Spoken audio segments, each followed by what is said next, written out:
It has been unable to be reproduced until now. This seems like a historic event. Nobody's done it. Nobody's done it to this level. There's people that are going to say like you're playing God, feeling like you're not going to be successful at something, and then it happens and you're like, it's just a feeling I'll never forget. We're all getting on the camera to be like, what's going on? Because I'm like, is something going on? Like something's happening on the cameras. And like there's a baby coming out. It's a bongo. It's alive. Like it is 100% alive. It is moving. And then we're both like crying and just like, holy shit. Yeah, I mean, the sense of relief, right? Like science is here. Like it's knocking on the door. As you know, and as you've probably heard, if you were listening to all of our podcasts, the more influence we have on these platforms, the more guests we can have. So I'm asking you, please comment below. Literally pause and go comment. You could comment whatever you want. But comment, share this. If you text it to your friends, your family, whatever it would be.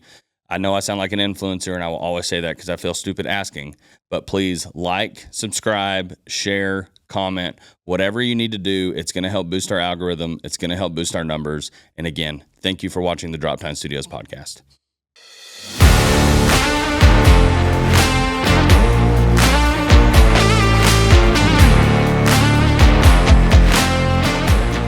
All right, welcome to the podcast. Today we have Brittni East again. The response we had from the first podcast was so good, we decided to bring her back. But today we're going to be talking about something very specific. We entertained the idea of keeping it all in one podcast, but we figured this would be something that would reach a new audience, new people, and so many people were interested in it. It went viral for a while. So today we're going to talk about the bongo eland surrogate, and that's only happened, to my knowledge, twice ever. So if you want to hear the full description of Brittni and her company and everything else, we have the other podcast. We'll link the description below. But as of right now, if you'll give a quick introduction of who you are and what your company is. Yeah, so I am Dr. Brittni East, and I am an exotic wildlife veterinarian. I founded Exotic Wildlife Veterinary Services about 7-10 years ago, and it was to fill a need in the industry to provide better veterinary care for privately owned exotics. And now we have a 4-doctor practice, and we have like an 8-person team. And yeah, it's been a great joy. And thank you again for having me back. Absolutely. And just in case, I'm sure that you are going to be bringing people we've never even met. So selfishly, I'm going to give a little pitch. My name is Austin Praden. I'm the owner of Droptine Studios. We're a full service media and marketing agency, specifically in the wildlife sector. So if you need pictures, videos, websites, graphic design, social media, anything like that, just go to droptinestudios.com and you can learn more about us. So to get into this seems like a historic event. So before we get into it, can you kind of give a brief description of what happened? But let's not assume people know what we're talking about. What is a surrogate? How does this work? And what is that process to get to where we're at? Yeah. So this project, essentially it's assisted reproductive technology. So first of all, these are techniques that are either extrapolated from domestic species, or we're assisting reproductive technology in exotic species. This specific project, what it was doing is we were taking a bongo animal or a bongo antelope, and we are super ovulating them, which means that we're asking them to create more eggs. And then we are putting those embryos, when they're created inside of the bongo, we're taking them out of the bongo, and then we're putting them into a surrogate. So a species that is not the same as a bongo. And it is acting as a surrogate to carry that baby bongo to essentially to term. And then that surrogate will birth another species. So just for what you and I probably understand, but just in case, I want to make sure we lay everything on the table. Why an eland? So an eland, they are closely related. So they're obviously different species, but they're closely related enough that the eland will recognize the bongo antelope pregnancy as its own, which again, we didn't create this wheel. This is somebody that this was done 40 years ago by Dr. Dresser and Dr. Pope, and they did it first and proved that it can be done. So because they're closely related, the eland can act as a surrogate to the bongo. So you said 40 years ago. So did they just do one and they were done, or has this been done since then? It was never repeated after that. So they we've been in contact with Dr. Pope. He's been a really great mentor to both Dr. Weiss and I, and he's been incredible.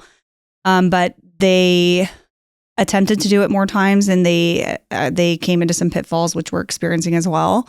But they were able to do it the one time 40 years ago, and then others have tried since then, but it has been unable to be reproduced until now.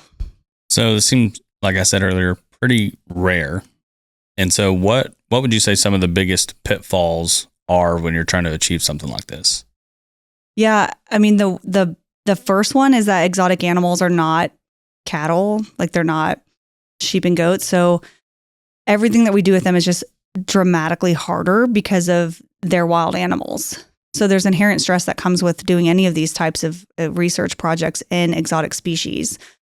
And so that's the first real pitfall, is that you're already working with an animal that's a little bit higher stress than a domestic species.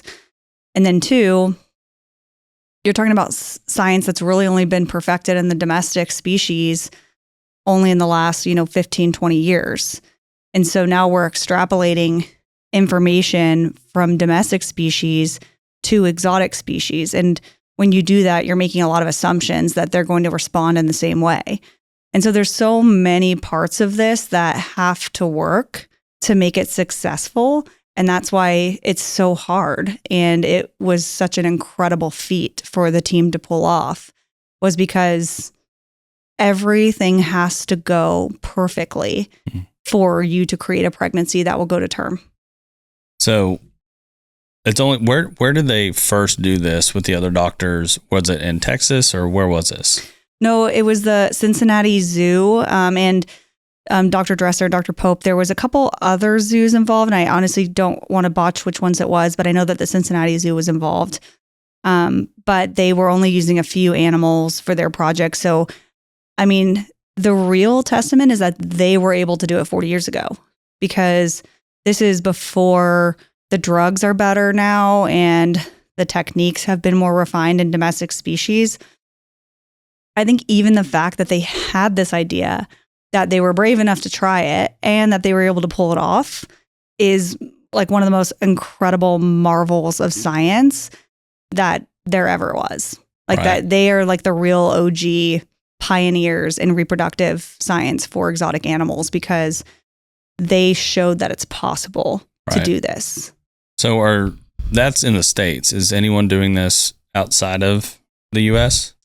So there are some groups in like South Africa that are doing this. There's a man named Morny Del Rey. I hope that I got that right. In South Africa, and he's actually doing a lot of work. He's done some like Cape Buffalo work, and he's been really, really big on this like rhino initiative. So the San Diego Zoo has like a reproductive alliance that they do with a lot of reproductive sciences. And they're doing some really cool stuff for like the northern white rhino, which there's, only 2 of them left. And they're using the southern white rhino as a model. And Morny Del Rey is doing like some ovum pickups and reproductive procedures in rhinos, which has, not really been done. There are some other companies out there that do artificial reproductive work or assisted reproductive technology. There's a couple that a lot of them are affiliated with zoos. Like, they work closely with zoo institutions because they house rare and endangered species that we can use as models to help with their wild counterparts. So there are not a lot, I guess. There's a few companies out there that are doing this, but a lot of them are zoo affiliated. So I guess with it being so rare, and you said there's only a few people doing it, I guess, are those related? Is there only a few people doing it because it is so hard, or is there other factors that go into that? I think because there's very few people doing it because it is hard, and because it requires funding for like unknown science. So it's hard to get funding to do things like this because it's unknown, and a lot of it is figuring out 100 ways to fail. Right. But you're one closer to success by doing that. So I think it's just that it's there's just so much unknown in the reproductive world that it's hard to really make a way for yourself in doing this in a way that's beneficial for a lifestyle, but also beneficial for conservation. Right. So, well, I was about to ask another question, but I'm going to stick to my order just because I don't want to go too much out of order. But how long of a process did this take from the conception of the idea of, hey, we want to do this, to the bongo baby hitting the ground? So about 3.5 years, which is actually short. I mean, it's a short period of time. It felt like a long time because we just we're so passionate about making this successful that it felt like 3 years felt like a long time. But in reality, to pull it off in even a 3-year span is really a huge feat to the team that we had to do this with. And we couldn't have done it without every single person that was involved.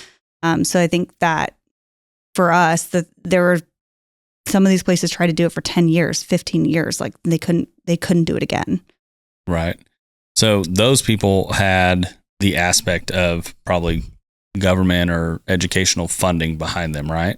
Yeah. And what y'all did was with an individual. Yep. So we 100% privately funded by this individual. And so with that, how did you approach him? Did he approach you? How did that conversation even come to light?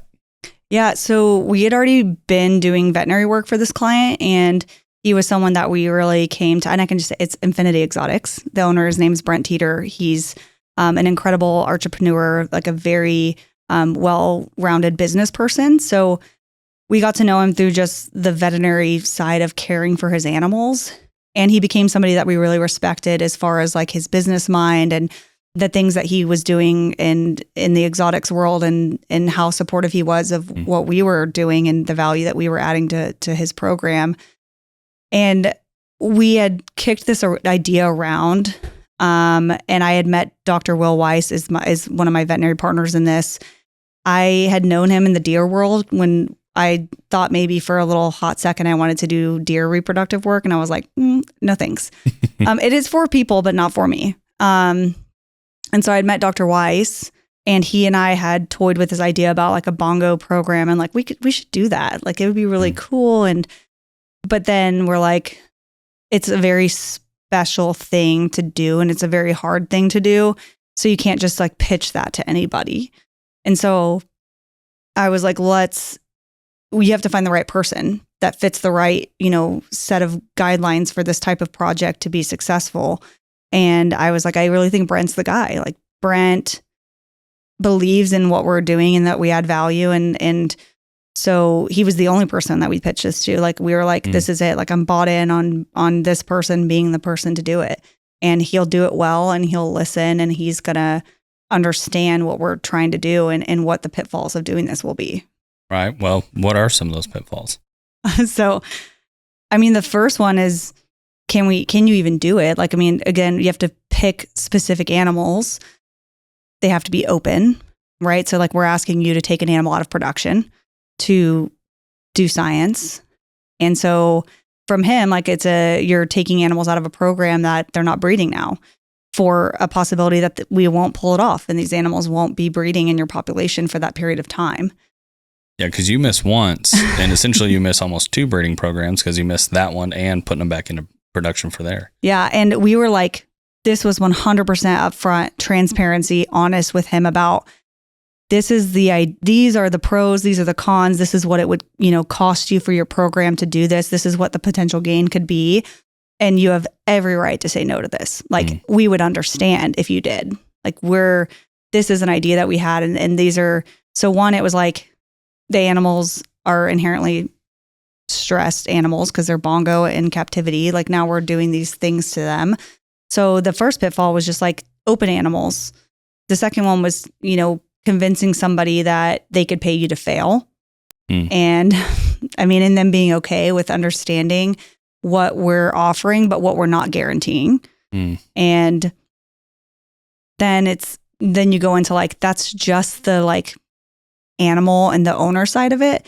Then you go to the science side of it, and there's just so many things that are not known about bongo in general, or about assisted reproductive technology and exotics, that it's a whole other set of pitfalls. So when you really look at it on paper, you're this is a crazy idea to convince somebody to do.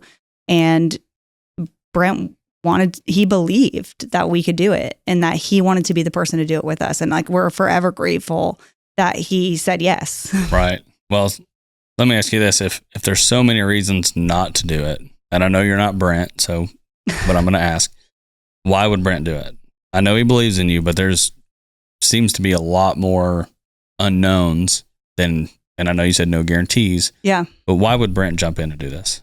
So Brent, and I'm sure, I don't think you mind me saying this, Brent is like a yes man. Like you tell him that something can't be done and he's going to prove that it can be done. And that's like inherently part of his, like who he is. And so for him, it was like a challenge. He was like, it's been done, but nobody's been able to do it. And other people had been talking about doing it and like saying that it was like something that nobody had ever done in the private exotics industry. So I think enough of that was happening and enough of like him listening to that and also being like, people say it can't be done. Let's prove them wrong and let's do it. So for him, I think it was, let's prove it. Let's prove that we can do it. And I believe that we can do it. And he was always like a big supporter of like, oh, we didn't get it right this time. We'll get it right next time. We'll try again. We'll try again. Next time's the one. Yeah. We're one step closer. And so it was really, you know, I mean, he did like push on it, right? Because he's like, he wants an outcome. He wants us to learn something every time so we can do it better. But for him, it was, he wants to be the guy to prove it. And he was. Right. And I think like he'll forever be in history as the guy who did it. Right. So when you have to do, like you have to kind of induce that process for the bongo to be able to produce eggs and to do all that, did the first year y'all try it, was that successful, or how many times did you have to fail just in that one sector alone? Yeah. So I think this will be an important part to like step back and tell you like the way that we pitched this to him was that like, we weren't like go buy 100 eland. We're going to like knock this out of the park. We were like, which he was like, let's do it. Let's buy the eland. We're like, whoa. So we actually like, we did it in steps. So we said like, there's a pilot study that has to happen first. So the pilot was 2 animals. Like, let's pull 2 animals out and let's just try to super ovulate them and see if we can get embryos. And then if we can get that correct, we'll freeze those and we'll keep seeing, you know, we'll refine our technique and see what we can do. So the very first time that we did it, we didn't make an embryo. We were like, okay, like, you know, we learned something there and we learned enough to like know how to change it a little bit to change our protocol to see if we could do better the second time. And the second time that we ever flushed, like, we did a couple of different flush and transfers, but the second time that we ever flushed a bongo, the second round was when we got our first embryo. Same cow? Same ones. So, wow. Yeah, we had like a very structured way that we pitched this because it doesn't make sense to ask the same animals to do the same thing the same way. And if they don't respond, like we know there are just some animals that are better at superovulation than others. Right. So you just may have the wrong animal in the program. So just getting lucky, honestly, that we got an animal that happened to be a good ovulator. She was the reason why we were successful. We happened to pick an animal that was very good at this. And so once we got our protocol that worked, she super ovulated for us. And we got like 20 embryos from her, which is crazy. So that was like our first success was the pilot. So that was what we told him is we're not asking you to buy a bunch of eland and take every single bongo you have out of the project, which science advances further if you do that because you have way more animals to do it with. But for us and for the vision of what he wanted, we can't take every bongo out of production for this science experiment. Right. So we were like, we'll start with the 2. Well, and you probably need those other bongos to be in production that if this does fail, they're making you money so you can continue to do this project. Correct. So the important part is that he was on board with understanding what we were asking to do with these 2 animals that we were taking out of the program. Like we weren't trying to do this with 100 bongo. We were like, let's take this stepwise and we'll start first with can we even get an embryo? Can we even get their cycle correct? Can we get them to the point where they'll like make an embryo? Is that male going to breed them? And is the male going to actually like make these eggs fertile? Like there's so many things that have to happen correctly for this to even work. And the fact that it was the second time was like insane. Like Dr. Wise and I were like, this is crazy. Like it worked. Right. And Brent was there and we showed him the first embryo we made and we were just like, this is the coolest thing ever. So after we showed that we could do that, we were like, now we can pitch phase 2. And phase 2 was only 10 eland. So we're like, we don't need 100 eland. Like, we don't know if this will work. So we were like, let's just start with 10 eland and we'll transfer embryos into 10 eland and we'll freeze the rest that we don't transfer. And so that was like phase 2 was now we've made an embryo. Can we make a pregnancy? And so that's the second question. So that's phase 2. So we tell them, this is the pitfalls of phase 2. We've now said we can make an embryo. Now we're going to try to put these embryos into the surrogate and see if we can get that part down. So again, like now we're on the second phase of problems that you can encounter with transferring embryos. So that was really, for us, like we didn't want to say like, let's just buy all this stuff and just guarantee that we're going to have success. Like then you're feeding, which if you know anything about eland, they're like the world's cheapest animal, but they will eat you out of house and home. So you can't have 100 eland and then be like, well, I don't have any embryos to put in you, so just keep feeding them. Right. Like, who's going to do that? And so for us, we were like, start with 10. We'll start with 10. We got our 10 animals. We put them in pens. We like spent an entire summer calming them down, like having people drive in there, feeding them from hand, and like really like getting these females really used to people being around. So again, that's like some of these things that take time is like putting pens together, putting up shade cloth, making it a calm environment, feeding them, getting them used to people. There's just so many moving parts to have it work. In reality, the bongo and eland were probably the cheapest part of this entire project. Yeah. And then the infrastructure, even so now we're like, when you get to the second phase, there's like now new expenses that you're like, if you want to keep going, these are the things that would have to happen to make it possible under the best circumstances to work. And thankfully he really wanted to make it work. So he did those things.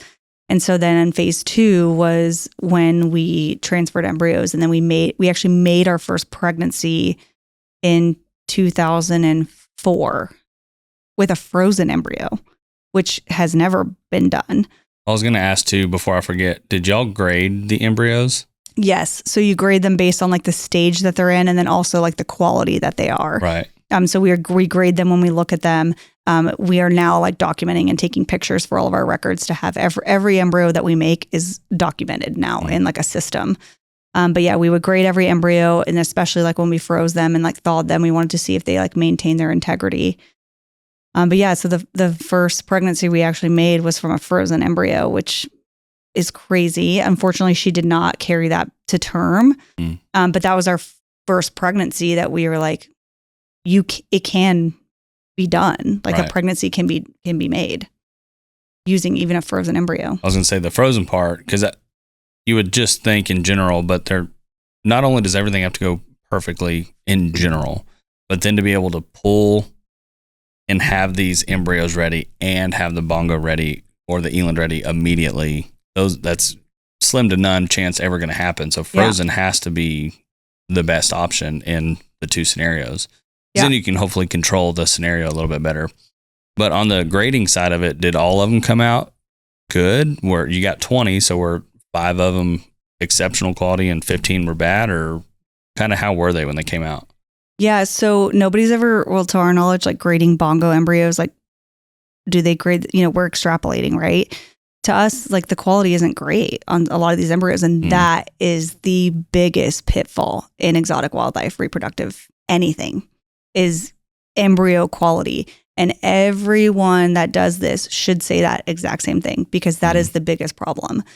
So the quality that we got, like a lot of them are grade 3s, which are not great quality embryos. Like a grade 3 can make a pregnancy, but it's not a grade 1. You really want like a really nice, like grade 1 embryo to make a good pregnancy. You can make pregnancies with grade 3s, but you really need good quality embryos. You have a better chance of success with a good quality embryo. Right. So correct me if I'm wrong, but then the next step should be collecting the bongo bull. So we don't even have to collect him. Basically the way that this program works is that we give the female bongo hormones to make her like ovulate more eggs. And then we put a male in and he live covers them. So even better. Yeah. So, cause then the other way to do this is IVF, which is like in the petri dish. So that's like you take an egg and then you take semen and you put it together. Like this is very basic, but that's what we need. Yeah. You're putting them in a petri dish. When one egg loves the one, Right. The IVF has more pitfalls than like embryo transfer work, in my opinion, because now you're doing that part outside of the body. Right. And what we're doing is we're allowing the bongo to do the natural part in the body. Right. Which is the male covers the female and inseminates these eggs inside of the female. Right. And they become embryos inside of her. And then we flush them out. Right. Under sedation.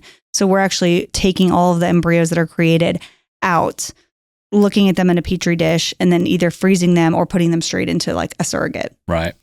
So at what point, because you can't just knock her down to check again, right? So like how long did you wait? Like were y'all sitting in the pen watching for him to mount her and then go, all right, we have 72 hours? Or how does that work?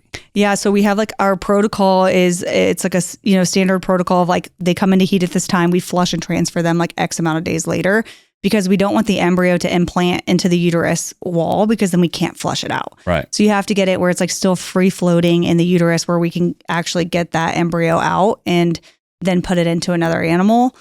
But that part actually really wasn't, sometimes that part isn't even the hardest part. Like it's really just it's like the injections and like figuring out where some of these animals don't come into heat, and we're like, why does one animal come into heat and another doesn't? Right. So there's all these things that happen and you're like, why? But I don't know, because no one's done it in bongo, right, like to this extent. So we're like, have all these existential questions of like, but why in bongo is it so different, or what can we change? And Dr. Weiss, like we have these like hit our head on the wall days where we're like, we want to make it work and we want to make it better, but like nobody's done it to this level. Right. So we're asking questions that we can't answer, and I don't know that anybody can really answer, and we're working on trying to answer them, but I mean, shit, it's hard. Yeah. A quick thank you to our sponsors, Swing Free Alliance. They are a nonprofit working to educate the public about the primates trafficking crisis and the truth about those cute spider monkeys that you see on social media. They also support ethical primate rehoming and sanctuary development. Swing Free Alliance, because primates deserve to swing free. If you want to learn more, check out their link in our bio below. So when you had that, you flushed her. Yep. And then let's talk about the implantation part now. So after you flushed her, I know you said you froze them, but how long of a process was that of knocking her down, flushing her, and immediately implanting? Or walk me through that step. In phase 2, we had already had frozen embryos saved. So in phase 2, it was like we were still collecting embryos and getting them from females and saving them and freezing them. But that's when we were starting to put frozen embryos into eland. And I will say, like in any species, like fresh embryos are better than frozen. And in bongo, we're like, is freezing them the way that we're freezing them correct? Like, that we don't know. Nobody freezes bongo embryos. So we obviously made a pregnancy, but it didn't go to term. So in the phase 2, we were taking frozen embryos and also saying like, hey, a pitfall of this is like now we have an embryo that we know already is inherently less likely to make a pregnancy because it's frozen. However, we're going to do our best and we're going to try. And so we started putting frozen embryos into our first surrogates. And that's how we made that first pregnancy. And then after that, we were like, well, to really increase our chances, we should be doing this fresh. So now we're adding like a third dynamic of like phase 3. It's like flush the bongo or super ovulate the bongo. Bongo goes into heat, male breeds her. All the embryos are created inside the bongo. During that process, we're also syncing the elands up to the same schedule. So now we're like running animals up to sync them up. So then if we have fresh embryos, we can now put them into animals and have a better success of doing this, which we did a couple fresh in phase 2, I think towards the end, but we didn't make any pregnancies at that time with the fresh ones. Phase 3 was when we really said, if you want to go all in on doing this, like we could do this in a way that's like in a chute, in a alleyway system that could really benefit what we're doing and like really improve our efficiency. And Brent bought in. Like, I mean, Brent's like, yeah, like let's do this in an efficient way. Let's create this facility. And he had another ranch that he had purchased that had some like existing facilities that we retrofitted to then be appropriate for eland and bongo. And I remember the first time that we ever decided we were going to run eland through the chute, we were all like, are we insane? Like these animals, I mean, we put them in the pens, we let them acclimate, and then we're like, all right, we're going to run up the chute. And we like realized really quickly some of the pitfalls of doing that and like ways to make it better and safer. But right, you have to try it first to figure out that you're like, yeah, it turns out like maybe we should have some like different padding and some different like things to make sure that they can't see light here or whatever. Right. Yeah. So we really were like creating a process that didn't exist yet and refining it as we went. Yeah, because I cannot imagine. And for people hearing this and don't know, eland are about the size of a horse. So, yeah. And if you don't know what a chute is, you run them in, metal walls, and the floor drops out. And ours is hydraulic. It's like a squeeze. So like it's not a drop floor, it's a squeeze, which you quickly figure out which animals are going to be like good for your program and which aren't. So like there are animals that adapted really well to like understanding what we're asking of them. And the animal welfare part of this is important because when we pitched all of this, we were like, the last thing we want is to have dead animals. Right. And we've not lost an animal in the project. So that's phenomenal. Yeah. So for us, we're like, we have to do it in a way that minimizes stress, but also we understand the inherent stress that this project is asking of these animals. So we need to take animals out of this program that aren't a good fit. So we did take some out just because of like, they came up positive on some disease testing that were like, they're not going to be good surrogates. But there were some animals that were like, every time we ran this animal in the chute, she wanted to jump out. Every time this animal came through the chute, we can never get her head to put her head up. Or every time we ran her in, she like was stressed, like more stressed than the others. So we would take super good notes, and we had a very systematic way of saying like, this animal's not fit for this program. And we would take them out. And even for the bongo, we're not going to super ovulate a bongo 10 times and be like, well, I guess that's just not going to work. Yeah. So we have a way that we're like, if they don't produce after 2 cycles, then they're removed and put back in the breeding herd. And those animals go on to have normal pregnancies and babies. So I think that's a fear people have about doing stuff like this is we're going to stop their clock. They're never going to have a pregnancy or whatever. Yeah, well, it's also encouraging to hear that y'all have never lost anything, because that was going to be one of my questions of like, how many eland had to how many die to do this? But none. But I mean, it wasn't without risk. Like, and it was the first time we ever ran them up there, we learned so much about like the right ways to do it. And now we have animals that have been in the program for 3 years. Like when we go to push them out of the pen, they know exactly what they're being asked to do. Right. So you said that was the first one and it did not come to term. Yep. What happens on the second time? You'll got to do this. So after that time is when we moved the project to the other ranch. So then we started... Same animals? Did y'all translocate the animals? Yes, we took the 10 that we had. We actually ended up getting, because of the pens they had there, they had the ability to get more animals. So we actually ended up adding more bongo to the program and having more eland. So at that point, we're like, the more bongo we try, we'll find the ones that are good at superovulation and we'll keep those, and the rest can go back to the breeding herd. So we moved it to the other facility, and then we're doing like flushing and transferring, and we're making a lot of pregnancies. I mean, we're making pregnancies, but they're not keeping those pregnancies are being lost like at 60, 90 days. So we made a lot of pregnancies. We just did. Do you know how many is a lot? Or can you say? I mean, at the point we're at now, it's like 60, 75% pregnancy rate. Wow. Just not to term. To term. Which is still, just even being able to say like, that's the like pregnancy rate that we're getting that's very high. But to us, we're like better. Like it doesn't matter if we can get them pregnant if we can't get them to have a live baby. Right. And so we really like, there's like parts of this that were really hard for both Dr. Weiss and I, where we want to be successful so badly that it's so hard to like continually see like this not working. And then when we got our pregnancy, we had put the one that actually like our like pregnancy that went to term, we had put these animals in a pen for like that were pregnant at 60 days. And we're like, we'll check them back again in like 4 months, because it's for us, we're like, let's just ignore them and hope for the best. Right. And so we actually thought a different animal in that pen was pregnant because she looked bigger. And so we were like, that's the one that's pregnant. And so we like run that one in and she comes in the front and she's not pregnant. And we're like, okay, it's always the last animal. It's always I will say that has happened every time, that it's always like the last animal that's pregnant. Like the last one we checked that day that we got our first pregnancy was the last animal we checked. And I remember being like, we were kind of defeated at that point. So we're like, oh, we're so frustrated. And then Will's like, there's a baby in there. There's a baby in there. And I'm like, what? And there's like this video of us that like has now been posted where we're like, we did it. We did it. Like it's us celebrating because it was the last animal of the day. And then she was pregnant. So that was I'll never forget that. We went and bought a bottle of champagne and we were like, this is so cool. So how do you check if the bongo is pregnant?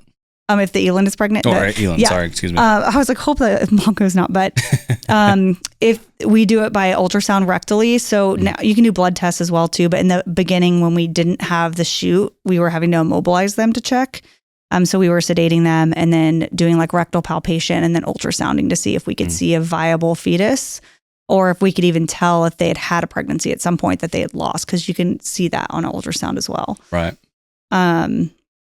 But when we got our second one, we were ultrasounding and there's like moments that you just like feel like you'll never forget. And Dr. Weiss, like we had already gone through the whole pen, and then is the last animal and we're already like, the one that we thought was pregnant isn't pregnant. So we're like all kind of sad. And he palpates this one and he like, his eyes get all big because he goes in first without the ultrasound. And then he's like, there's a baby in there. And I'm like, what? Like everyone's like, wait, what? And so then he goes in there and this is like, now we're at this animal is like 6 months pregnant. And so he goes in there and he's like, he ultrasounds and like, we all see the baby and we're all like, this is like, it's happening. Like nobody panic. It's happening. Yeah. Like, everybody's panicking. But it was just so exciting for all of us to like, I think it means more too when it's the last animal and like there's something about like being really defeated and like feeling like you're not going to be successful at something and then it happens and you're like, it's just a feeling I'll never forget. And like, I'll never forget Will's face and like how exciting that was, even the first one, but like this one for sure. Cause we knew at this stage, if you've reached this level of pregnancy, like there's a very low chance that you're going to lose it. Right. In any other species. Right. I mean, we don't know about interspecies. So we're like, we think you're going to carry this to term. Or at least if you don't, we're going to know. Cause at that stage, if she were to lose her pregnancy, we would see a fetus or something. Right. So then the waiting game was like, then now we have like cameras in the pens and we're like looking at them every day. And now we're thinking about all the things that could go wrong in this stage. And as we're still doing more flushes and transfers and like the program is still going on as this animal is like pregnant in the pen waiting. So did you remove it, like separate her? Or did she stay in the pen with everyone else? Or we kept her with her friends because it was important that like we kept her with animals that she'd already known. We just put her in the pen where like the camera systems were. So we were like, so we can monitor her better. But we did put her in a separate pen with the cameras with her friends. So she was not alone. She had little friends. Right. Yeah, I was going to say, if anyone's listening and you're trying to do this reproductive work, it's hard enough on your own. But one thing is, do not put an animal by itself. No, and then she was the last one. So then we had to get another animal we had to go back to her friends again to put them back in the pen. So, I mean, these are like, as it's happening in real time, like your decision making and your like ability to problem solve like in a moment is challenged significantly in all of this, because now like we're making game time decisions as we're like working animals and we have to remember like what's in what pen. And like, this is where the management and the people that work there are like such an incredible asset to our program. And there's not a single person who is less important in this project. Like everybody is just, the people feeding the animal are just as important as the ones who are flushing and transferring the animals. Right. Because in those game time decisions, they're the ones saying like, well, we think that this animal is like, these are the ones that she's the closest with in the pen because we watch them the most. This is the pen that's the best suited for this. And we're having to make that decision in real time. So stressful. Yeah, I can't imagine. Yeah. And so you found out about the pregnancy to roughly 6 months. So how long is the gestation period for a bongo? So the eland is 275 days and the bongo is 285 days. And so what is the case is that the eland adapts to the pregnancy of the animal it's carrying. So Really? So our pregnancy that went to term actually went to 293 days and normal is 285. So if there wasn't enough to be stressed out about. I cannot imagine. Yeah. So then like we're on camera watch, we have shifts, like all this, and like nothing's happening because we're like at 285 and we're like, what's happening here? Where is this baby? And so I think it's just a delayed gratification is a lesson that I'll never take for granted. Yeah. Yeah. So with that is, what were some of your most unpredicted things? Because, right, this has never been documented. So what are, I don't know, top 3 things that you just popped up that you're like, I did not expect this to happen? Good or bad? I didn't expect that we would struggle with embryo quality because people weren't really super upfront about what the pitfalls of the projects that had existed, 40 years ago were. And we just expected that we would see some like change in that as we went. So I think we just didn't expect that embryo quality would, end up being such a big issue. The weird thing about the bongo pregnancy that I think I can laugh about now, but it wasn't funny then, is we actually ran this animal up to the chute. Like, she's very calm. She's a very great animal. The mother, the eland, the surrogate. And we actually brought her into the chute 2 times, like in the couple weeks before her due date, to just see what was going on in there, because we're like, what if something's wrong, or, is this fetus alive? We could never see the baby. And Dr. Weiss and I have really long arms. So I'm like, it's not because we suck at palpating or we don't know what we're doing.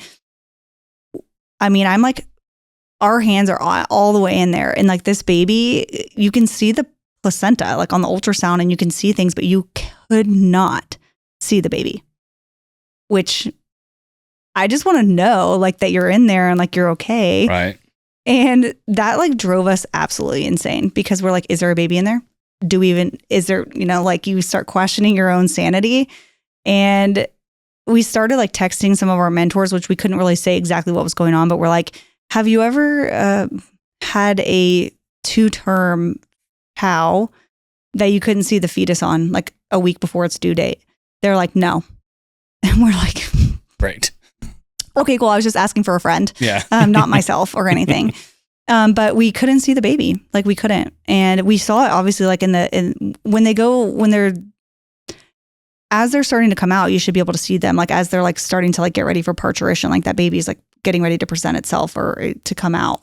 But the day before she went into labor, the day before, we palpated her, couldn't see the baby. And I'm like, it was just next level insanity, I think, for us, that we're like, what is happening? And an eland is very big too, right? So we're the fetus is technically smaller, we thought would be smaller than an eland. So we're like, well, maybe it's just because there's so much room in there. And the baby is up against the diaphragm or whatever. We had a lot of theories about what was going on. And then the next day, we're all, what is going on? We can't see the baby. And so that I drive home because I'm like, I don't know what's going on. She doesn't look like she's her bag is developing, but not crazy. And she doesn't look like she's going to have a baby any day soon. So we're like, well, I guess we'll just go home. So we drove home, and I'm at the coffee shop the next day, and I get a text from the managers, and they're like, something's happening on the cameras. And immediately, we're all getting on the camera to be like, what's going on? Because I'm like, is something going on? Right. And I'm like, oh yeah, something's happening here. She's definitely, there's a baby coming out. That's some point, there's something happening.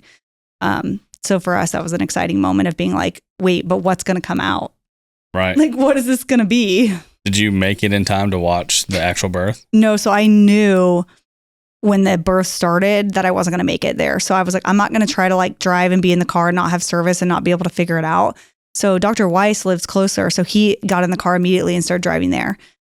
So I was like, if you can get there, I'm going to stay here and I'll watch and get video footage on my phone or on the video stuff. But you go, and one of us should try to be there. So I was like, you go. So he went and I stayed at home, and we ended up screen linking my phone to the TV. And we just like sat there and we were like zooming in and like trying to figure out, because I'm like, what is happening? And then it's like in the sack, so you can't really see much at first. And she's moving around a lot. So we're trying to change the camera angles, and she's not making it easy for us. But like Dr. Weiss got there like right before she actually like gave birth to the baby. And we watched it on our actually he wasn't there yet, because I remember watching, and then when it came out, I called him and I was like, it's a bongo. And he's like, well, of course it's a bongo. I don't know if I just like I was like, I'm like, it's a bongo. Like, what else would it be? And then I was like, it's alive, because like, right. It's like, first thing is like, it started moving, and I immediately called him and I was like, it's alive. I'm like, it is 100% alive. It is moving. And then we're both like crying and just like, holy shit. Yeah. I mean, the sense of relief, right? Like, yeah, I could not imagine. I mean, I've only been there for the birth of my children, but you know, that's pretty normal to happen with day to day, but something that's happened twice in history, or really at the point once in history. Yeah. And for y'all to be a part of that, that's truly remarkable. Yeah. I mean, Dr. Weiss and I both are like, these are like moments that we'll never forget, like of watching this happen, and like the joy and the rush of all the hard work that we put into this. And like, even, you know, Brent seeing it and knowing like that he did it. And yeah, I think that like in that moment when it happened, like none of us will ever forget what that felt like. Because it was like it's like being a part of history. Right. Well, it's not like being a part of history. It is being a part of history. You're just being humble. Yeah. I guess, it is being a part of history, which is an honor, like to have one, been successful in doing it, but like two, to have like been trusted with such like an important part of science, for somebody to believe that we could do it. And we believed that we could do it. We always believed that we could, but then to like have it happen was, yeah. So with that is, Brent obviously took this on as a personal project. There's multiple reasons why this could be, none of them are right or wrong. But some of the notes I took down, was it conservation, pushing science, proving it can be done, protecting genetics, because bongo in certain parts are endangered with specific species of bongos. But then was it just research? There's a whole plethora of things that could be done. But what was Brent and your specific objective with doing this? Yeah. For Brent's, it was like proving it can be done, but also like showing that private owners are capable of conservation work, because that is a huge, I guess, stigma with the exotics industries, that people are like, oh, exotics industry are just big into hunting and all this. I'm like, no, they're conservation. Like they're funding things that matter, like for the longevity of species. And so for him, I think one, it was being a part of something bigger than himself, right? Like he loves these animals, like he wants them to succeed and he wants to be a part of that. And then two was obviously proving that it could be done and being a part of the people that got to do it. And then for us, like for me and for Dr. Weiss, it was like the idea of science as a tool for conservation. And so can we figure this out in a way that maybe it's not going to be today that it changes the world for species everywhere, but it's proving that the question should be asked and that it can be done. And then there's like more questions that come after that. Right. So what we did, like it changes science and it like changes history, but it's what happens next that is like what other institutions can now say, like, well, what if they did this, can we do that? Or can we, how can we use this? And even just being able to freeze a bongo embryo and like put it in a tank, and 100 years from now, that animal's genetics are founder. Like that's a founder. 100 years from now, that like animal's genetics being preserved in a tank for 100 years is like a founder genetic. Like that's, I mean, you're talking about being able to conserve animal genetics forever in a liquid nitrogen tank. Yeah. And what that means for conservation is bigger than the whole project, is just being able to say that you can do this, even though it's really hard. Every time you do it, maybe gets a little bit easier to ask the next question and not, can we answer the question and fail better? Can we fail better next time and do it, in a way that's more efficient? Or not for this species, but what does this mean for other species that might be endangered? Right. Well, you even said the aspect of like, for research wise and other people just starting to ask questions, but it's no longer 40 years ago. Yeah. It's like, I don't know where we're at now, but it's like 4 months ago. Yeah. So people can actually now say this is obtainable. It's not something written in a history book. It's not something that they did way back in the day. Yeah. This was within the year. Yeah. And whenever they publish it, it's like the pictures in black and white, like from when they did it. Right. So it's like even just, and a lot of people didn't believe that they did it. Like some people were like, because it can never be reproduced at that point. So people were like, did they really do it? Because there was no videos of like the birth or anything. It's just like, here's a bongo with an eland and that's its mom. And it was a surrogate. And people were like, okay. But for this, I think we're like, we have the video footage. Like you can absolutely see that this bongo is coming out of this eland. Right. So yeah, I think that just saying like, it wasn't a long time ago. Like science is here, like it's knocking on the door. Right. The questions are already being asked and they're being answered. So that's the other part that I wanted to kind of get into. And my next question will be clickbait for Daniel to pull later, but we'll leave this in here. Is it repeatable? You've done it once. Yeah. Is it going to be done again? Yeah. So we actually have another pregnancy. Hey. So repeatable. We like a pregnancy that's like long enough now that we feel comfortable saying it. Like obviously things can happen, but we have a pregnancy in an animal that's like long enough to where we feel like we're gonna repeat it. That's amazing. Well, and that's even the better part because we'll talk about it with anyone and everyone, but the biggest thing is it repeatable? Yeah. Because a blind squirrel finds a nut every now and again, right? Yep. Yeah. So that was our like, we're like, then the bar always gets raised, right? Because then people are like, oh, so you did it, but can you do it again? So it's like that, like the bar is always set a little bit higher once you achieve something. So for us, even like we were excited about it, but we're like, can we do it again? And so it's like that, like perfectionist of like, what's the next task? So for us, we were really excited that our pregnancy was actually it was this week. So it's like very fresh and exciting. And it was unintentional, by the way. We didn't have her on right after we found out about that. Yeah. So we were, just as equally excited. The last animal as well. The very last animal that we checked. That's why I said that. Yeah. The very last animal is always the pregnant one. So, that was a super exciting moment for us again to be like, okay, because for ourselves, we want to show that it's repeatable. And there's a difference between being repeatable and like being commercialized, right? Because I think a lot of people are like, oh, because you can't do it with 30, you don't have 30 pregnancies, like it doesn't matter. Well, for commercialization, it doesn't matter, right? Like that's not what we were trying to do. Right. And that's not, if that happened, like would Brent have been excited and happy about it? Like, yes. But that was never what was pitched to him. Right. It was like, we don't even know if we can do it. And like, so I think. Yeah, let's find out. Yeah.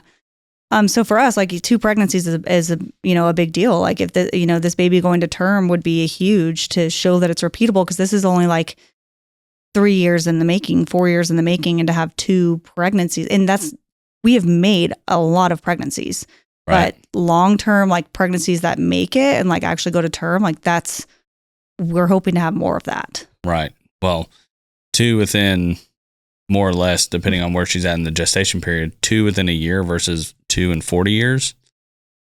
Statistics gone through the roof. Yeah. Yeah. The statistically better than 40 years. Right. So I can say, doing it twice in a short period of time is really, we're over the moon. So were those with the original embryos you pulled, or did you have to pull new ones? These are new ones. So we have we have different donors, and we cycle through because we found that like there are only specific animals that you kind of really have to find that are good at superovulation. So we're looking for specific types of animals, but you got to like flush and transfer them to find out which ones those are. Right. And so we've like moved different bulls in. So we've had different bull genetics. We've had the same surrogates through the program, but we've obviously taken the ones out that weren't good fits. But we have different bongos. We have one bongo that's been an OG. She's a ride or die, red 5. We had joked that we're all going to get red 5 tattoos. Because she's like the bongo awesome. That changed it all for us. Like we're like, we just need like that like Y tag with the red 5. And we joked that if we got a pregnancy, that we would all get matching red 5 tattoos. And then it happened and we're like, are we doing this? Right. Well, it's documented now, so I think you have to do it. Yeah, Dr. Weiss, this one's for you. We're going to get matching tattoos. He actually was like, okay, well, we could, maybe we'll figure it out. But The team, and I will say like the one thing too is like the team, right? Like it's not fun to suffer and like do something really hard, but the team that we do it with makes it worth it. Right. And so like Dr. Weiss, like he's an incredible scientist. He is so smart. He is always like looking to achieve excellence, and he's so passionate.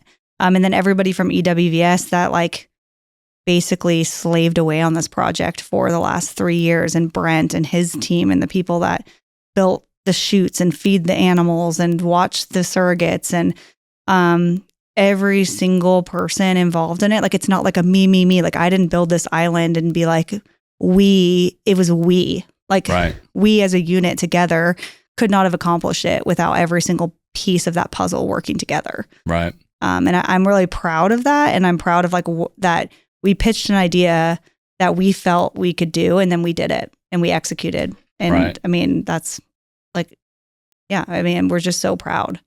Yeah. And so one thing you mentioned earlier that has kind of been on my mind is you mentioned the eland that had the successful birth. She seemed to be pretty docile.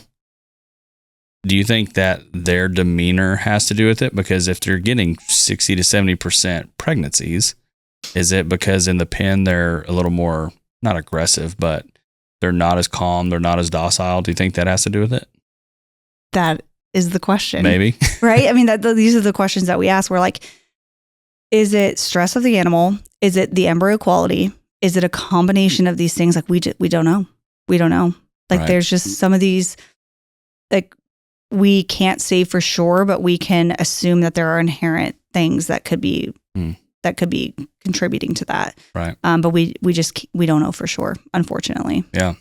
And then I should have done my homework knowing you were coming on, but was the bongo that was born, was it male or female? Male. So hopefully, I'm calling it now. Tell me now when they become of breeding age. 50-50. 50-50. You're going to have a female on this one, and then those two are going to breed, and the world is going to go nuts. Yeah. And I will, the crazy thing about Pope, the baby, so we named him Pope because Dr. Earl Pope, who was one of the people that did this 40 years ago, he's still alive. Still, like he doesn't do this anymore. He's retired, but we've been in communication with him, and Dr. Weiss and him are close friends. And we named the baby Pope, but we didn't tell him when we first did it because that's cool. We were like trying to, give him his flowers and say like, you are the reason why like we even wanted to do this. And so we wanted to like give him the honor of saying like, we named this baby after you because of what you contributed to science. And like, that was important to us that we are nothing without what they did first. And Dr. Weiss will be the first to tell you, like, the pioneers are the people that really did the hard part, is figuring out this could be possible 40 years ago. So we sent him the article when it got published, and he was just like, I can't believe you guys named your baby after me. Like, that's so cool. That's really cool. Yeah, he was excited too. Like, he has been following along with the story, and he's like been like eager to hear if we, what happened to our pregnancy. So he was excited when we said, we have a baby. Yeah. And it's alive. Well, maybe one day, Lord willing, we'll have all three. We can have Dr. Wise and you on here. And that would be awesome. Yeah, they're like, those two would be like, they're like a wealth of knowledge, and they're so passionate. Like, you've just never met people that are just more passionate about what they do. Right. Baby Pope is also like massive. He is like, he was a 50-pound bongo baby, which that's like huge, humongous, which is that because, and that was when he was born, right? That's before he even drank milk. So I'm like, is that because, and we didn't see him on the ultrasound. So I'm like, where were you? Like, and she's a big eland too. So, is that because the uterus is bigger, like more surface area? Like he got more nutrient because of that? Or like, now we're like, are we building this like insane bongo genetic because he was, surrogated in a different species that's bigger. Right. But he's humongous. Like he is like the milestones that he hits age wise. Like we look at him and we're like, you look like you're way older than you are. Right. So, is that the eland's milk? And I will say she cared for this baby. She's caring for this baby as her own immediately. Like she's licking it, she's cleaning it, because the project doesn't mean as much if the eland doesn't raise the baby. So that was like when after the baby was born, we're like, yay. And we're like, is she going to care for the baby? And eland are inherently good mothers for the most part. So we were hopeful that she would. But she was like, this is my baby. and I love it. And she like cleaned it and nursed it and like protected it. And that was really cool for us because it didn't mean as much to science if she couldn't raise it. Right. Yeah. So did Dr. Pope have any documentation on like how long that bongo that they had lived or any illnesses or anything that came up with it? All right. I'm letting you know this is an ad. I'm also letting you know that we are actively looking for sponsors. Yes, if you become a sponsor, you will be promoted on our e-blasts, our social media, and our website, and so much more. But we are asking for support because this podcast is time consuming. Scheduling people, editing it, running, coming up with the questions, and all that it goes into this. But we are trying to benefit our industry. So if you want to be a sponsor and get more eyeballs on your business, or if you just want to help Droptine Studios continue to put stuff out for our industry, please consider being a sponsor. Go to droptinestudios.com/podcast and you'll see all of our pre-made packages that you could be a sponsor for. Thank you. No, not to my knowledge. Like I know the baby survived and I don't know what happened to him. If anybody does know, like please shoot us an email because I would love to know more about where he went and what his story ended up being because they had a male calf as well. But yeah, I don't know. I don't think they saw any issues, at least as far as like personal communication went with him, is that their baby was normal and fine, and ours has been normal and fine since birth. So yeah, no, that's it's an honor to even be here. I wasn't even part of this. We never even talked before. We mentioned on other podcasts. We really had just met. Yeah, but I feel humbled in the aspect that you're here talking about it with an idiot with a mic, and so I appreciate you telling your story. But my next question is, what's next? So you have a second birth. Yeah. And so what's next? And is there a stopping point? Yeah. Or is this a forever project? I mean, I don't know with anything like, right. We don't know like what's going to be the end for like what Brent's willing to want to, do for this. Improving efficiency, right? Like there's so many other things that we can do with this project alone that are like, how can we improve embryo efficiency or like the quality? And there are so many questions within the program that can be answered by like just continuing to try to do things differently. I don't anticipate or expect that Brent would want to do this long-term funding it himself. Like, should he find other outside funding or he would want like other people to like come alongside this project and help him with it, I think he would be open to that. So I can't expect that he wants to fund this forever, like knowing it's not commercially viable. Right. At this stage, like not that it couldn't be, but we're still working to improve the efficiency. But I mean, we can definitely make pregnancies. Right.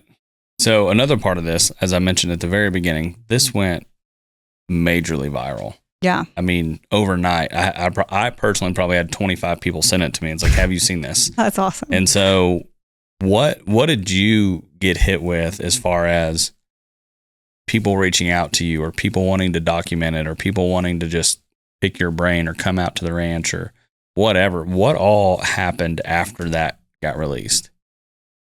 Yeah. So first, the cool part was like the people that like we really respect, like Dr. Weiss and I really respect in the industry, like we're the first people to reach out and be like, wow.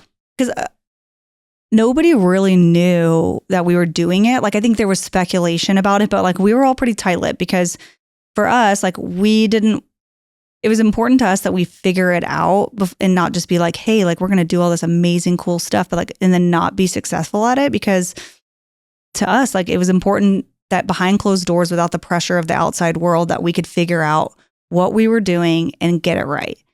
And then when we blow the lid off and people are like, we thought you guys were doing this, but like now like you've done it. Like it's not like, hey, we're trying to do this thing like 3 years. If we'd started talking about this 3 years ago, like I don't think it would have meant as much when we're like, hey, we have a pregnancy. Like we didn't talk about it. Like we wanted to really put our minds together to make it successful and not have all this pressure from everyone else about like not getting it right. Well, now you're going to have that because you've proven it once and everyone's going to be asking you about it over and over again. But honestly, now that we've done it, we're like, okay, like the initial pressure of it was, can you do it? And then doing it. And like, not saying that we don't have different pressure now. But to us, it was like, holy shit, like we actually did it. And, and then being able to announce it, like just getting messages and calls from people that we really respect in the exotics industry or even in the reproductive world, calling and saying like, hey, like that's incredible. Like I just, that's amazing that you did this. Right. Was really cool for us because we didn't do it for clout and like we didn't do it to be praised and sang about or whatever. We did it for science, and to get the rest of that is just extra special. Right. But it's not why we did it. But we got like, I mean, there's a couple like news articles and interviews that we were asked to do, and like just different agencies wanting to kind of like highlight the importance of what this means for science and for the private exotics industry. So yeah, and like, I mean, Brent, I mean, I think he got a lot of feedback and a lot of people like, that's really awesome. Like, and just the exotics community should be really proud of this because it's proving to the rest of the world that thinks negatively about us as a whole. We can all agree that elevating conservation through science and showing that and being like, hey, look what we've done. Like we are making a difference here, and you can't disagree with the results. Right. Yeah, because I would imagine that whenever this went viral, I don't know if y'all pulled, I mean, I'm a analytic nerd. I like to look at analytics and things that are happening, but I would imagine that y'all's Facebook page, your website, your just random inquiries went, I don't want to say wild, but I feel like they probably spiked. Yeah. And you're going to be like, oh my God, when I'm like, I don't actually know. I don't look at it. So I don't know. Like I know we got a lot of feedback and a lot of people reached out, and I'm sure like our socials were crazy. Like the statistics page on Facebook, I'm like, I don't know what any of that really means. Right. You're going to be like, I have to show you. But we have a program. We'll look at it. But I'm sure that, I mean, just from the feedback we got from social media, like it definitely, like it reached a lot of people. Yeah.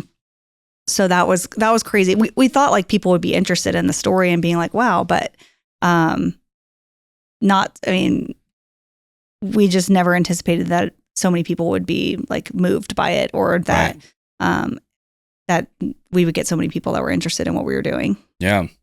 So let me see, before I go into my next section. Yeah, I'll just go into my part. Won't even look at this. So what are things that if you could have a time machine and go back and ask Dr. Pope, what would you wish he documented? He documented everything though. Really? But not, I mean, this is like personal communication, right? Like everything that's in the papers and stuff wasn't everything that happened. Right. But getting access to that information, right? Because it's like handwritten records and things like that. So I was gonna say that's like a historical document that I'm like, literally no one else has ever seen. Dr. Pope's garage needs to be a museum. Like he's like finding records in boxes and stuff. Like he has a lot of this documented, but one of the nuances of reproductive medicine is that back then they were excited about doing it, but like they wanted to keep being able to be the ones to do it. So they were like not, super open about everything that they were doing. Right. So when you read the papers, it's like you can figure it out, but not exactly. And he did, like, we had to figure it out. Like he didn't give us the magic formula and the magic recipe because it's animal specific. It's specific to your environment and like how you're doing it. And the drugs that we have are different now. So there wasn't, unfortunately, like a magic formula that he had that we're just like copy paste. Right. Otherwise it would have been a lot easier the first time around to figure it out. Right. Yeah. Because I know at one point you called the office, and we'll briefly touch on it, but how would this be a little different if you documented video wise the whole process? Because again, I'm going to just assume that y'all's statistics are very high and had all these things, but not like a Netflix documentary, but like if you could show and tell the stories or even watch your emotions going through being defeated, or even you have it ingrained in your mind, but no one else has that ingrained. Yeah. What do you think could that have made a difference? I mean, for sure. I think for being able to like, there's only so much you can show on a podcast where I'm like, I'm so excited. I'm telling you like these things in my mind that I can see that you can't see. Right. So I do wish that like some of that, which I have some pictures and videos, and obviously it's like not documentary style, but we tried to document as best we could during those moments. But I do wish that we had more of what we faced in the beginning parts. And I mean, I look back on these pictures of me and Dr. Weiss like 4 or 5 years ago and being like, this is so cool. Like even just seeing a picture of us from like when we first were starting it and like the tailgate of the truck and like how we got to where we are. And Right. I think that's a cool story. But again, like we can't go back and document it from the beginning because we don't have that anymore. And now that it's successful, I'm like, yeah, like it would have been cool to have videoed it from or like had some kind of documentation from start to finish of what it looked like. And especially like the defeat and the hard moments and like, how do you persevere through defeat and failure and getting up and being like, okay, like we're not going to accept that. We're going to keep moving forward. And how do we do that? And how do we keep the morale high? We actually listen to a lot of Creed. That's our song. Like, remember when the Dodgers won the World Series and it was like this song, they said they had like had a really bad season. This is actually our documentary theme song would be Higher, because when the Dodgers like had their bad start, they started playing Creed Higher, and it like after that things got better for them. So we took that and we were like, we're going to do this. And so every time we're like having a hard day or we were like doing something that in the project that was like, oh, we can't get this catheter to pass or this like whatever, we would play Creed and we would like play it in the like for the bongo. And we're like, do you hear this? It's time. And like, we're like the embryos. The reason why they're successful is because they heard Creed. Like the first thing they ever heard was Creed. If you have another male, you have to name him Creed. Creed. Brent, we're going to have to name the next male Creed. Sorry. It's been decided. That's hilarious. Yeah. So that's the picture that we posted was like, this was the Creed song with it when Dr. Weiss and I spoke at a conference, because that's our theme song. Absolutely. Yeah. Yeah, because that's the part where, especially if taking it to, because the scientific aspect, the raising funds aspect, like my mind, again, I say it all the time, you go to the dentist, he's going to tell you to brush your teeth. Yeah. You talk to a marketer, he's going to say market. But people like that, especially conservationists or people who aren't even involved in this, they pay with their hearts, not their wallets. Yeah. And so being able to do that. And so, yeah, hopefully on this one, give me a shout. We'd love to document the whole thing. But even the unselfish side of me just goes, it's history. Yeah. Like it's such a cool process. Cause like, have you done a podcast or anything about this subject yet? I am honored. The first. Yeah, I am honored that you would do this here. Just cause even for me, like the emotional side of it, of like I said, being humbled that you're on here. It's the first documented source of you talking about it on a podcast, doing all this. I look at it and I talk to my wife. I'm like, why are all these people agreeing to come talk to me? It's like, we're just a little media agency, marketing agency. We're just trying our best over here, but there's so many cool things happening in our little industry. Yeah. And I'm glad to be a part of it. Yeah. I mean, it's just a great, talking about it, but not actually a part of what you're doing. Yeah. I mean, but in a way, right? Like we're in the same industry and like we elevate each other by everything that we do, and the industry is all intertwined.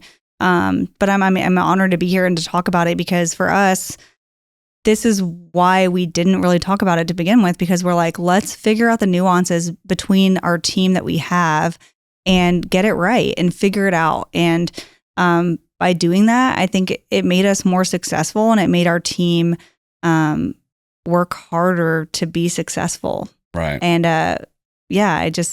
I'm excited to be able to talk about it and to share our success and how excited we are about what we've done and, you know, what we're doing.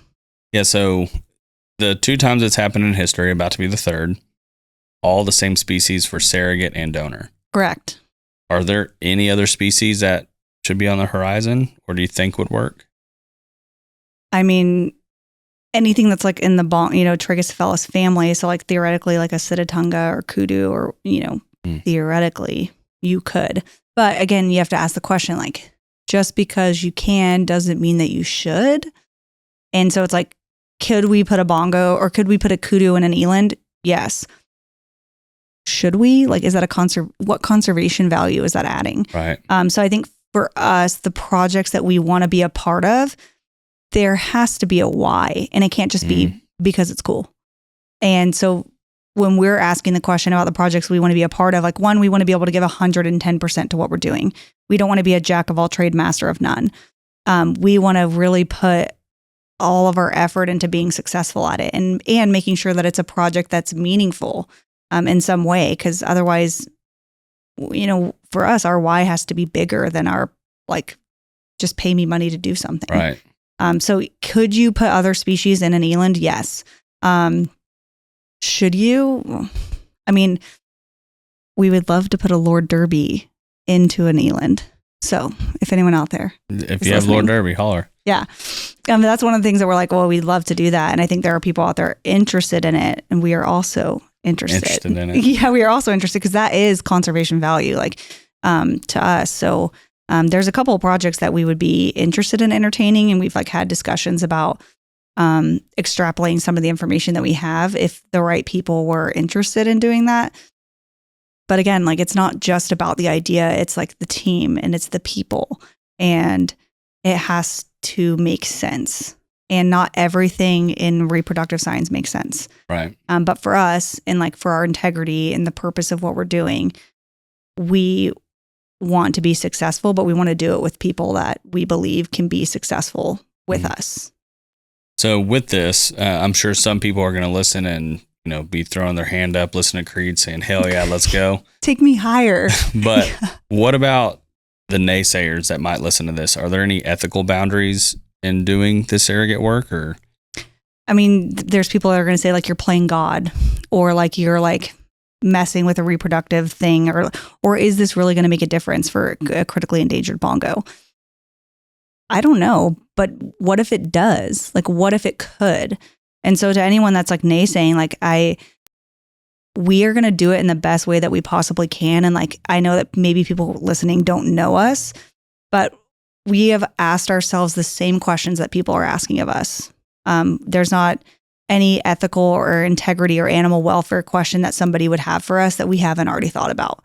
And for us, like the scientific gain was greater than the risk. And thank God, like our animal welfare standard was like very high for this project. Otherwise, if we had killed more animals than we had made, would that have, then we'd be having a different conversation, right? Then that wouldn't have made for a good project for what we were trying to do. Right. Yeah, because at a certain point, I mean, what we say in business is you don't want to step over $1 and pick up a penny, right? Yeah. You don't want to just be able to say, we did it.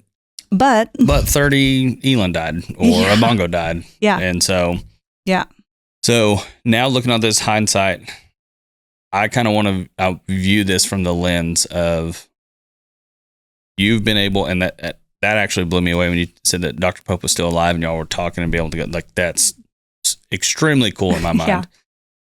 So let's revert that and go, okay, 40 years from now, what do you hope people see with your business and your practice and on this project? Yeah, I mean, 40 years is so long. So I'm like, hopefully we've figured out more about projects that matter, about reproductive technologies. That's what I hope. I hope in 40 years, we're like, this was just the beginning. Like, remember when we made that bongo and that eland? Like, that was just the start of like incredible programs in exotic animals in the private sector. And so that's my hope, is that more people ask questions about how conservation can be done in the private sector, but in a way that makes sense. Right. Like the projects, they just have to. Like you have to have these conversations of transparency and what are we guaranteeing or what are we offering somebody? And is it something that we can actually accomplish? Like what are we guaranteeing to the end consumer? And what can we say with full 100% integrity we can and can't do?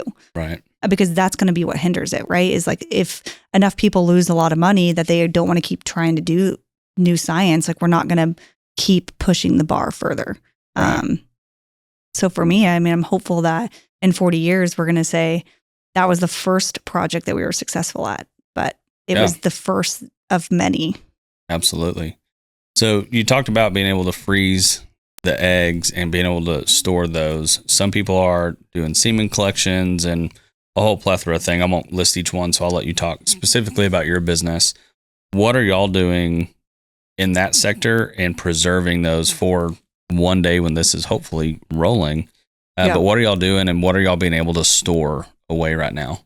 Yeah, so over the last, really probably like 5 years, we've been doing a lot of semen collection on a variety of different species. So that part, like we're already proficient in a lot of these species at collecting semen and viable semen at that. And then the second part of it was that we've already sexed a lot of the semen.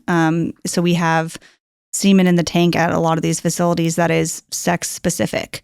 And that is like the first part, right? So it's like there's so much more science that you need to figure out before you can figure out what to do with that semen. Right. But semen in the tank sits in the tank and it can be in there forever while you figure out the rest. Right. But for us, like we're already working on publishing papers on having already done that. I mean, over the last 5 years. So the semen collection, semen proficiency, and sexing the semen, like for a variety of different species, is already things that we have done.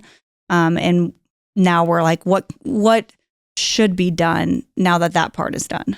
It's like, what do you do next with sex semen?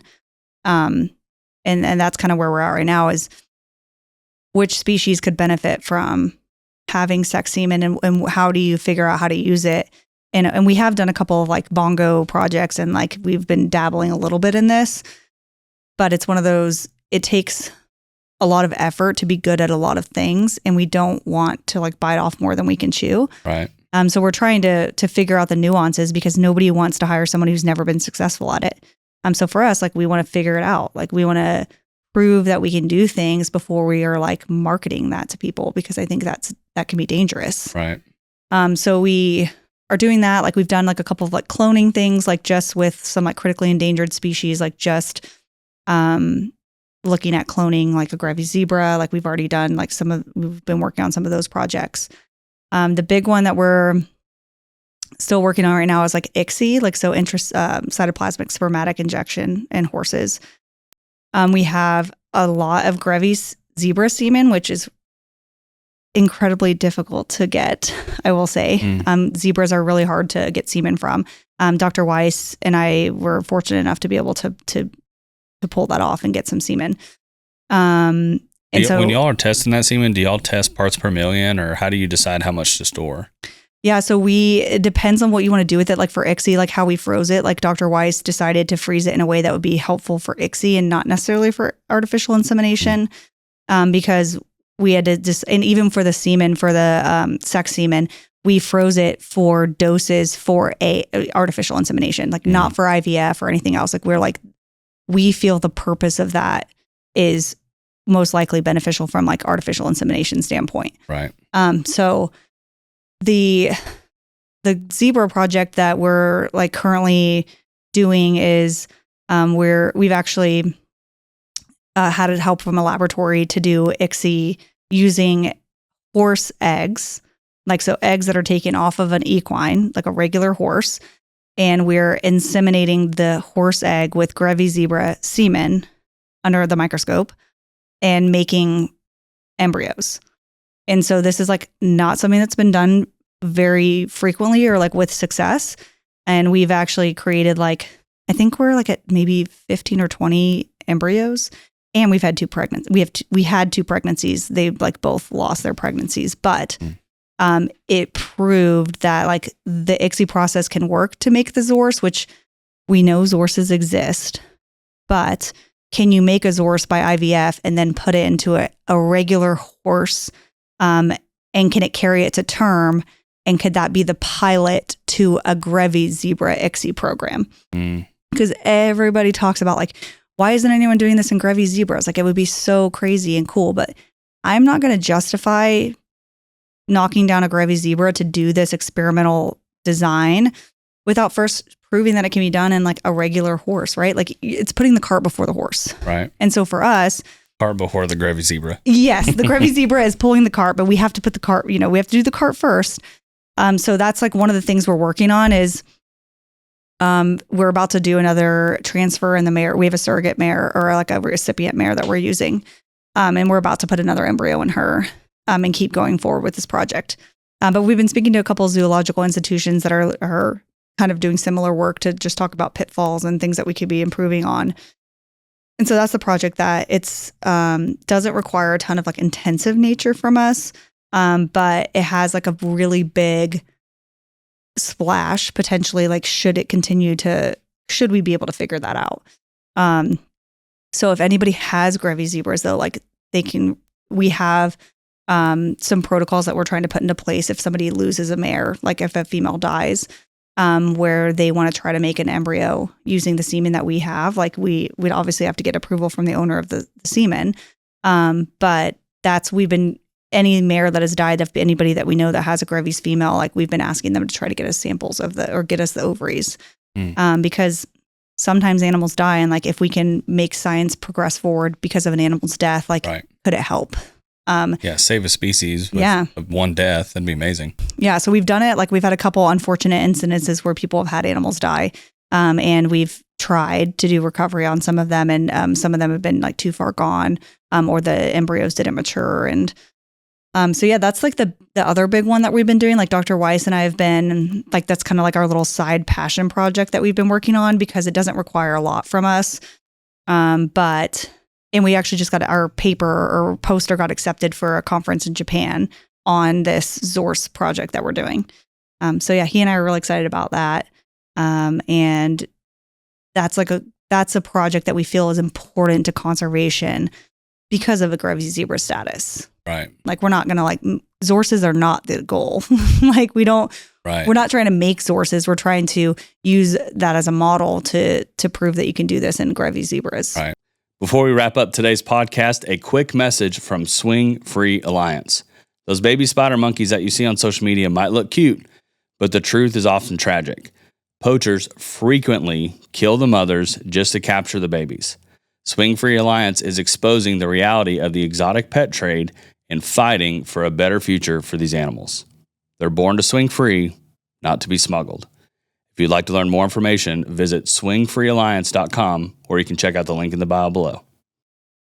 Yeah, because that's something that I don't know the number, so I'm not going to try to quote anything, but there's not a lot. There's not a lot, and there's not enough to be able to, like you just said, not enough to justify being able to knock down just to try to do this and potentially lose one. Yeah. In vain, I guess would be the proper way to do it. But it's really cool to hear what's going on because I said earlier, we just met, but I just know that there's not a whole lot of people, just a couple handful of people doing stuff like this.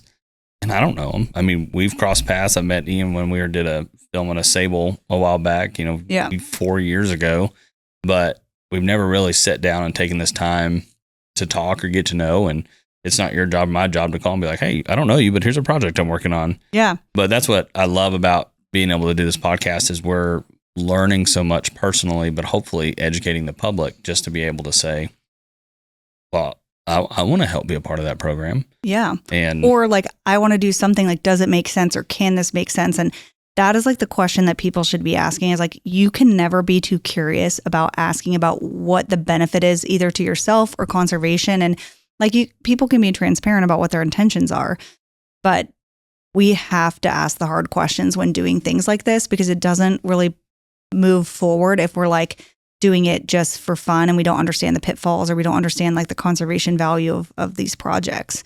So I was excited when you reached out to ask me to be here because this is the beginning of these types of things in our industry, and it's important that we get it right. Right. And it's important that we understand the questions that we should ask when we're doing these things because it matters. It matters what the intention is behind the projects. It matters what the conservation value is. And should we be doing this? Right. So do you think that in the last podcast, if you haven't listened, go listen to it. But do you think if you could look back to little kindergarten Brittni in her white coat holding up saying, I'm going to be a veterinarian one day. Yeah. Do you ever think that you would be at where you're at today working on these projects? No. Like even like I have to oftentimes like step back from it and like really like big picture it because it's very easy to get caught up in the like, we're not good enough or we can't do enough and all this. And like to really step back and like look from a humble perspective, like not even an ego, like I'm so great. It's like, wow, like we really have built an incredible team of people that we're really proud of. And like we have raised the standard of care for exotic animals in the private sector. And we have changed the way that private giraffes are managed and like things that we talked about in the last podcast. Like we created the first in 40 years surrogacy baby that was born from a different species. And when you take a step back from that and you look at it, it's easy to be like, what's next? What's next? What's next? But to be able to step back and remember like being a young kid and having a dream of doing this and then seeing like where it ended up, it's crazy. Like even my family, I'm like, I can't even believe this is my life. I'm like getting emotional. Yeah. Well, and that's I had a guy call. He actually does our insurance, but he called me a while back as our team was growing, and I've known his kids growing up. He saw me grow up, and he was just like, Austin, I'm really proud of you. And I was like, thanks, cool. Like, what about this insurance? He goes, no.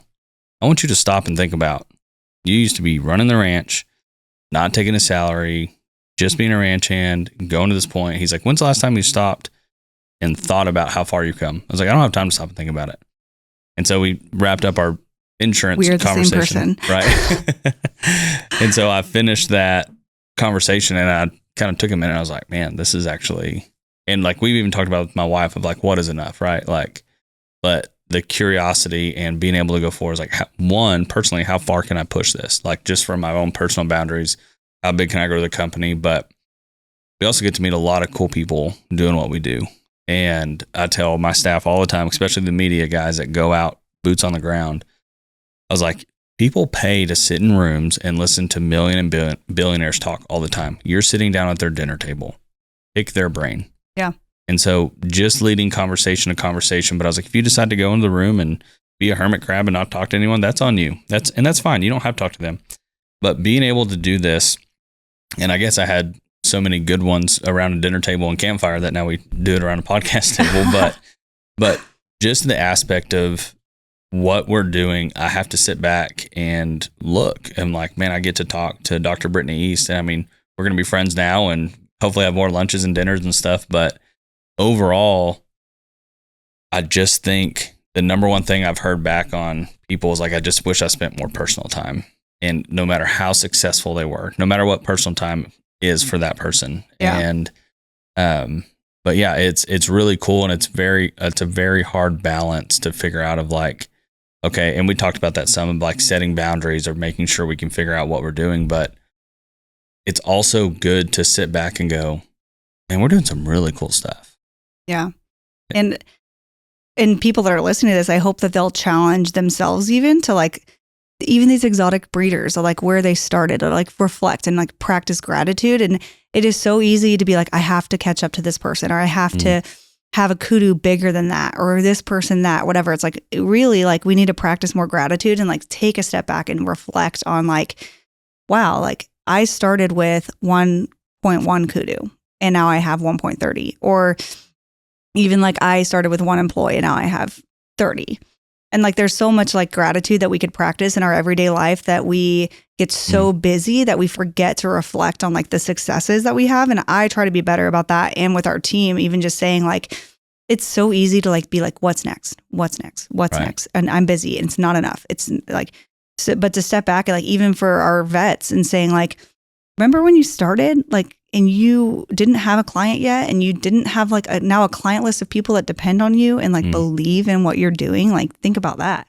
Right. Like when you started here, like if you didn't know anybody, and now you have a roster of people that call you because your opinion of what they're doing matters to them what you think. Right. And that wasn't your life 2, 3, 4 years ago.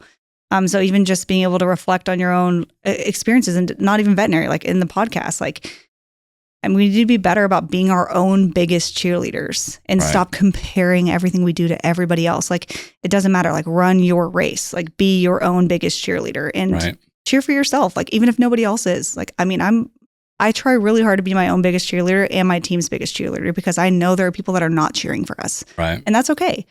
We're going to cheer for ourselves. And everybody should practice that, because the world is not always going to be your friend. But you can be your own biggest friend and your team's biggest friend, because that's more important than the opinion of everybody else. 100%.